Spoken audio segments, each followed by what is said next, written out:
We want network marketers to create real freedom, real independence. Now, what does that mean? That means you know how to build your business with or without your upline involved. It won't be easy, but my God, is it worth it? So, now, how many of us as an upline, as a leader, we hear that, we're like, that's music to my ears, right? Where do I find these amazing people that are self-sufficient, self-motivated, that are ambitious, driven, hungry, freaking coachable, hopefully coachable? But I will say this, I heard a leader say one time on stage, he said, you know, some of you talk about how you have people on your team that are uncoachable. The truth is they're uncontrollable. You can't get them to do what you want them to do. But those are sometimes your best people. The point is, and this is just the reality, is that there are people in your business right now, they're knuckleheads. They're trouble, they're challenging, but they are some of your best producers. Now, the truth is you are looking for people that are high production and low maintenance, but I'll be okay with someone that's high production and high maintenance. But the one type of person I don't want to deal with, and I know we can all agree, we don't want someone that's super high maintenance and they do a whole lot of nothing. Like they ask a lot of questions, they are an ask hole, but they don't do a whole lot with it. And here's the reality. This is a tough business. It's a challenging business. But if you do the hard work, you'll have an easy life. If you want an easy life, you do the hard work. That's how it goes. If you want a hard life, do the easy things. So this is not an easy business. It's simple. It doesn't take a rocket scientist to build an online business. You don't have to be super smart, but you do have to have a super sick work ethic. Do you guys know what commitment is? It's doing the thing you said you would do long after the mood that you set it in has left you. That's commitment. Showing up every day, that's the hard part. So let's talk about recruiting and enrolling better people, attracting better people. Remember, you're looking for the greedy, not the needy. You know what I'm saying? Like, look, I want you to look at it like this. If you were building a football team, would you want football players, people that know the game, that play the game, that know the sport? Or do you want soccer players? Now, could you teach a soccer player to play football? Sure, absolutely. But you'd rather someone that has experience playing the game. But you're looking for the greedy, not the needy. You're looking for the willing. You're looking for people that are positive, that are open, that are coachable, that are going to show up, do the things that it takes to be successful. But here's the thing. All right, write this down. WHIP. This is really what you're looking for. You're looking for people that have WHIP. WHIP. Work ethic, hunger, integrity, and if they have personal power, man, that's like a perfect storm. I didn't know anything about entrepreneurship. I didn't know anything about, getting rich, building a business. I didn't know anything about equity or mortgages or money. Like I didn't know any of that stuff. I learned all of that by getting involved in network marketing. That's how I learned about business. That's how I learned about making money. Then I got into the mortgage industry and I made a lot of money there, but I learned about credit and mortgages and just, through my experiences, my life experiences, I figured some things out. Right? I went to countless seminars, read the books, worked my face off. So I'm going to tell you, this is the kind of person that I look to work with. This is the kind of person I want to attract. This is the kind of person that I want to enroll. And I'm still in the trenches building a business. Like I enrolled 7 people this month. I started 7 new teams this month, which start using that language.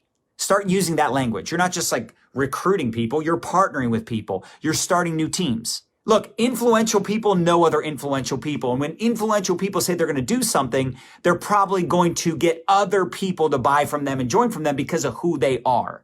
Capiche? You have so many people in your network right now that have WHIP. They have a work ethic. They're hungry. They have integrity. They have personal power. It's like a doctor or they're a blogger. They have bills just like you. They have goals and dreams just like you. Just because they're a doctor, a lawyer, a business owner, just because they drive a nicer car than you or they live in a bigger house or they have a bigger following, that does not mean that they're not open to another income stream. That doesn't mean they're not on their knees every night praying for an opportunity. You want to know the first year I made 6 figures in network marketing? My first year in network marketing where I earned over 100,000 for the year and I fired my boss. That was 2008. There's a couple other things that happened too that I'm not going to get into right now. I've told that story before, but the truth is I was like, I'm done. I'm ready to go all in with network marketing. I want the lifestyle. I want the dream. I want to wake up when I'm done sleeping. I want to travel the world. I want to have beach money. You know what I'm saying? Like I want that beach money. And it was me going after A players, business owners, people with credibility, people with influence, business owners, no business owners, influencers, no influencers. A players know A players. You need to start identifying people with wit. And people are like, where are they at? I don't know where they are. Really? You don't know where they are? In this day and age, like you can literally search anything in the search bar on Instagram. Like you can search anything, any keyword, and a whole bunch of people will come up that have influence, that have a following. You can join Facebook groups. Who are the people in those groups that are posting content? Who are the admins of those groups? Those people have influence. Look, I'm always looking to connect with people that have social equity. They have influence. They have credibility. People like them. People that have likability, relatability, people that are good humans, that have a good heart, they tend to do well in network marketing. How many of us want better people? We want people with credibility. We want people with influence. Start talking to them. Start talking to them. I don't care how many followers they have. I don't care if they're on TV. I don't care if they're a real housewife. I don't care if they're a blogger with like 1 million subscribers. Just start commenting and engaging with them. Some of you are trying to go to the cold market, but you have people in your warm market that are A players, that are business owners, that have credibility and influence, and they are on their knees every night praying for something different. Yes, they make a lot of money, but they're stressed out. They have a business that owns them. They own a business that owns them. They're behind on their Mercedes payment. They're behind on their second home mortgage payment. You don't know what they got going on, and you have a miracle in your mouth, but you're making it about you. You're worried about you. You're worried about, what do I say to them? Just freaking say something. Start talking. Words will come out, and if it sucks, you'll learn how to not suck next time. That's how it goes. Look, I give you all the scripts, all the words, all the things to say, but at the end of the day, it's always going to be awkward. It's always going to be awkward because you're doing it for the first time. You forgot how to speak human. Hey, Bob, I love your profile. I love your content. You seem like a sharp dude. I know this is totally out of left field, but I was just wondering, do you keep your business options open? Are you open to other income streams? How are you currently monetizing right now? Because you got a decent following. I'm just wondering, are you making money from your following? Are you making money from your phone? If you're open, I'd love to share some information with you. If not, no biggie. It's all good. And you could say that same thing to someone. You can use that same language with someone you know. Hey, Sarah, I know we've been friends for a long time. You know, I respect you. I know you're super busy. You got like 1 million things going on.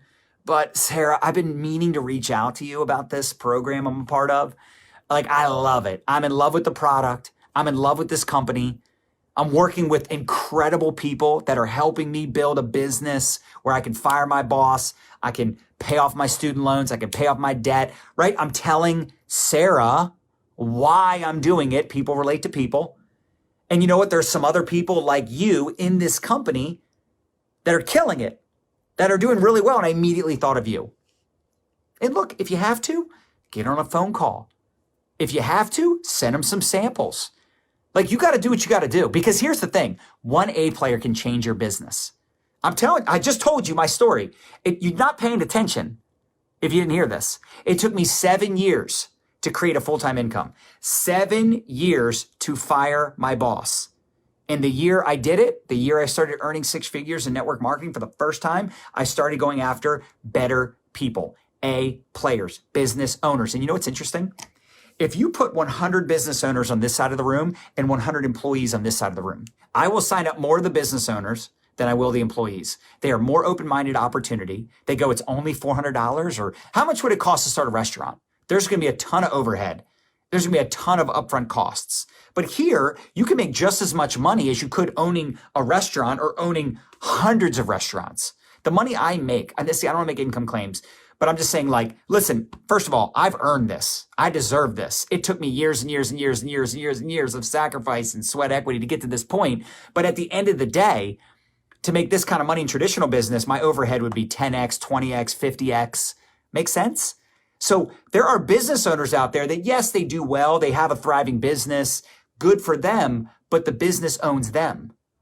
If they don't work, they can't get paid. Their business falls apart. They got all these employees and headaches, and, they're getting sued, and they've got to deal with like products that they can't order because of what's going on in the world, right? Like, they have all these issues and just this constant like inventory and HR and accounting and all this constant stuff they got to deal with, all these headaches. Traditional business has traditional business headaches. Crazy, right? So you got to start talking to A players. You got to start identifying people with whip. You got to start talking to people with influence. Here's the other thing we did to start attracting better people: building a brand.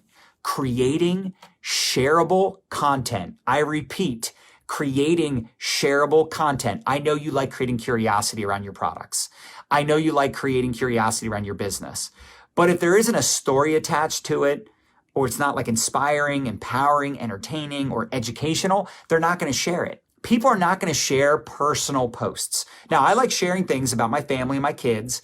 Not all the time, but I like sharing that stuff. But it's mostly in my story. Why? Because it's not shareable content. It's not shareable. It gets people to know you more. They get to see a different side of you. I don't think it's bad, but right, if you start going down this path of building a brand, you got to figure out like, what are you passionate about? What are you learning? What could you teach someone else? What is it that you could help someone else with? And if you're wanting to create content, you're wanting to show up in your stories, you're wanting to create TikToks and Reels and go live, like I started out where I was giving myself advice, but like giving my younger self advice. I would just look at the camera dot and I would start talking to myself. I know that sounds funny, but that's how I started creating content. Like if I were to give myself advice from 5 years ago, what would I say? What would I want me to know 5 years ago? That's how I started creating content. And then I started sharing things that I was teaching my team and what I was mentoring people through. And I felt like that would be a good way to start showing up. And that's literally how we started out in 2013, building a brand and having conversations with higher caliber people, connecting with and developing our network with higher caliber people, putting out content that would attract better people. Because look, if you look at the top leaders in your company, I want you to think about this. Write this down. Who are the best people in your company? Who are some of the top earners in your company? Like I'm one of the top earners in my entire company. And guess what? It's not me that's making me all the money. It's the team, right? Listen, we're all about teaching people how to sell product on social media, how to, generate leads and sales on social media. Like 85 to 90% of my volume comes from customers, legitimately. Most of my volume comes from customers. But who's getting those customers? The people that were recruited. Somebody talked to somebody that talked to somebody that brought in somebody that is selling a ton of product. Like who is moving product? It's the distributors on your team. Somebody had to enroll those people. And unfortunately, you have to shuck a lot of oysters to find some pearls. That's just how it goes. Every dud knows a stud. Write it down. It's my favorite line in the whole wide world. So ask yourself this question. Would you follow you? Would you join you? If you saw your content, would you be like, this is someone I want to do business with? This is someone that I want to connect with. Would you join you? Would you follow you? Like I said, you're looking for people with whip, right? Work ethic, hunger. They have good intentions. They have good integrity. If they have personal power, that's like a double whammy, right? Triple, quadruple whammy, right? And look, if you don't have people on your team right now that have influence, that's why you're stuck. Or your existing team is where it is, but you're going to notice there's only about 10 to 20% that are like somewhat serious. And then there's that 5% that are like crazy serious. The truth is, it's a lot of people doing a little bit, but there's going to be a percentage of those people that do a lot. There's going to be those people that come in 5 levels removed from you and they're just a killer. They're a producer. They're a monster. They're a big time recruiter, a big time seller, a big time promoter. Sometimes you personally enroll a stud, but a lot of times they come 2, 3, 4, 5 levels removed. You're the fisherman. They're the fishing poles. So you have to get in the trenches and talk to the people. And remember this, like if you're not getting good engagement on your page, remember the law of reciprocity. If you want better engagement, give better engagement. Go love on other people's posts. Go love in other people's stories. Go comment on people's content, right? You want to get someone's attention? Share their content. Engage in their content. In fact, that's how I got to where I am today. We started recruiting A players. We were out giving the competition, giving more value, more attention to our connections. We were giving more attention to our team. We were creating success stories. We were putting ourselves out there. I mean, still today, I'm putting myself out there all the time because I know that if I show up for people, people are going to show up for me. If I show up on social media, my social media is going to show up for me. And it's not about me. It's about who can I impact? Who can I help? How can I help the person that's struggling? Like nothing excites me more or drives me more than when someone's like, I needed to hear this today. Like this was so motivating. This was so helpful. You need to start talking to the people you're too chicken to talk to. Why? Because if nothing else, you will deserve success when you start approaching better people. There's people that you know that you're making excuses. I don't know them that well. They're so busy. They won't listen to me. They won't respect me. They make more money than me. Like, I don't know what to say. Just open your mouth and see what happens. But the more you have these conversations, you put yourself out there, the more your confidence will start to show up. I promise you.